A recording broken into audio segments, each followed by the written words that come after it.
Daniel Andrews cancelled the Commonwealth Games. So here you go. There's the full toss. Go your hardest. Well, look, a bloke that's never had a job in the private sector, that's never seriously owned any shares or taken financial risk with his own capital apart from owning a house, someone that doesn't understand the nature of financial risk, as every small business person does, as every hotelier, restaurateur, live venue owner does, et cetera, this fellow doesn't understand financial risk. He bought the 2018 election with, $50 billion proposal.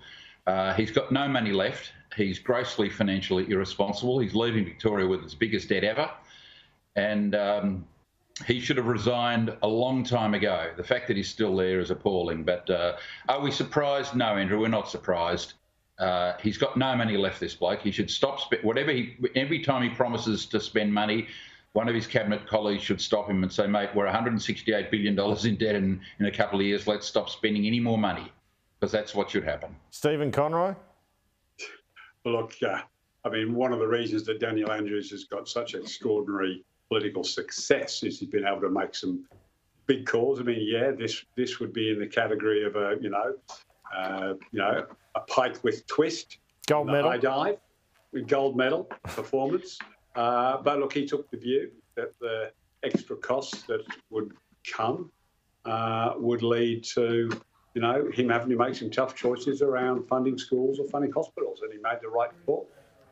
So he deserves the support. I think there's a poll out today that says most Victorians do support him. The sort of critique that Michael's making comes off a party that can't even work out whether it's going to pay the legal expenses of its leader against one of its own MPs. They're a rebel. They're a shambles. Michael knows it. Every Victorian knows it. So Daniel Andrews and Labor will keep, running this state, irrespective of Michael's criticism. Stephen Conroy, I just wonder about this. Let's say Dan Andrews goes mid-term, as Mark McGowan has just done, and we've seen a change in poll fortunes in WA. Does that completely change the Victorian political dynamic? Who do we get? Do we get Jacinta Allen? Look, there's no question Dan Andrews is the preeminent, political figure in Victoria. It's an extraordinary achievement that people forget, he was leader of the opposition for 4 years. He's now led the state for 8. That's 12 years. He's been front and centre every day in people's living rooms. So he is the dominant figure. And yes, Jacinta is the most likely, the Deputy Premier, to take over. And the challenge for a team that, if the Premier was to do a Mark McGowan, would be to want to, define themselves.